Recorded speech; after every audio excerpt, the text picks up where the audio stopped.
ini konsisten pada aturan yang dibuatnya sendiri, nggak ada masalah karena aturan itu bagus banget, Bang. Itu tidak boleh ada monopoli, tidak boleh pengusaha bioskop merangkap sebagai importir.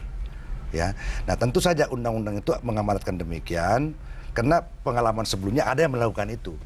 Tetapi alangkah aneh kemudian kalau orang yang membuat undang-undang itu, aturan itu tiba-tiba mengatakan ini perusahaannya beda, yang mengimpor sama yang membuat bioskop. Ya, hanya bertolak pada penelitian nama perusahaannya dan direksi yang masing-masing dua bidang itu. Tetapi tidak menangkap substansi atau meneliti lebih jauh bahwa sebenarnya itu satu remote orangnya sama. Di belakangnya Ini yang membuat orang pada kecewa.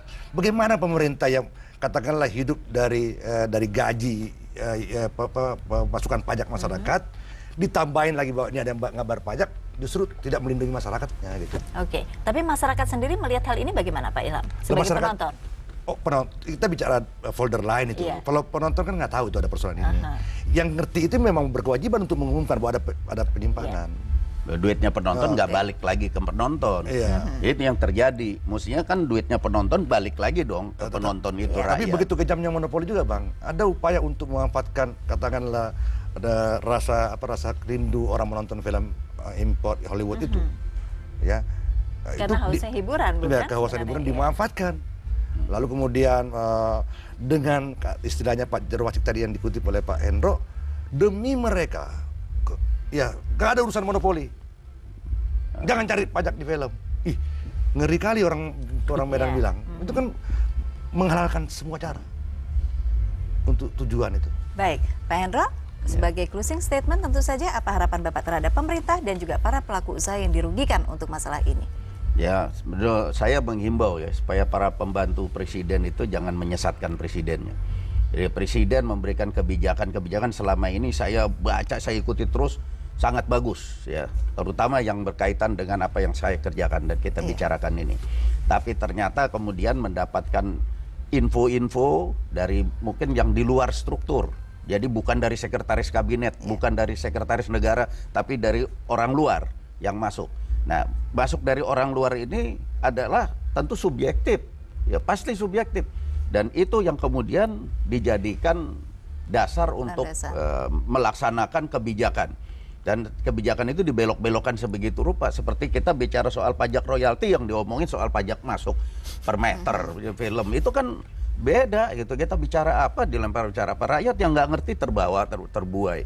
Ya termasuk juga mungkin ada beberapa bintang film, pemain film kan dia nggak ngerti. Yang penting dia udah dipenuhi, dia tidak dirugikan, kan itu yang penting. Tapi kalau dia dikasih tahu, dia juga pasti protes. Ya, karena penonton yang pada nonton ini juga maunya duitnya kembali ke rakyat dong. Yaitu dengan bayar pajak di pengusahanya, bukan dikantongin dikocai dia sendiri, kan gitu. Oke, dan sebenarnya untuk kantor pajak sendiri, harapan Bapak bagaimana? Karena kita tahu di depan mata ada persoalan pajak dan ternyata tidak juga di... Menurut saya Menteri Keuangan harus tegas. Teruskan, gagah berani, karena dia sudah benar. Baik. Dia harus bekukan lagi gitu. Karena itu dibekukan cuma 1 hari doang, terus dicairkan lagi. Itu pasti ada tekanan, jangan takut tekanan dari manapun. Baik, terima kasih Pak Hendro dan juga Bang Ilham. Saudara, demikian perbincangan kita yang kita harapkan tentu saja bahwa monopoli tentang film import ini benar-benar tidak akan terjadi lagi dan bisa terselesaikan dengan damai. Yang kita harapkan tentu saja sebagai penonton Indonesia yang masih ingin dan tetap berharap tentang film-film yang berkualitas, film-film yang mendidik tentu saja, dan ini tidak akan pernah terjadi hanya karena monopoli. Saya Enda Taufik DS undur diri, sampai jumpa.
Belitung menyimpan banyak cerita masa lalu.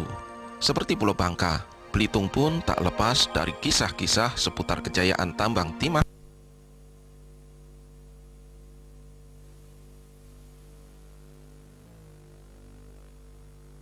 Keluarga korban tak mampu menahan emosi saat mengetahui tahap demi tahap reka ulang peristiwa yang menyebabkan korban tewas mengenaskan. Supendi, manajer pabrik kertas di Serang, Banten, tewas mengenaskan dengan puluhan luka bacokan di sekujur tubuh. Belakangan terungkap pelaku pembunuhan adalah dua mantan anak buahnya sendiri. Kedua pelaku menyimpan dendam karena kerap dimarahi oleh korban. Pelaku diancam dijerat pasal pembunuhan berencana dengan ancaman hukuman penjara 15 tahun hingga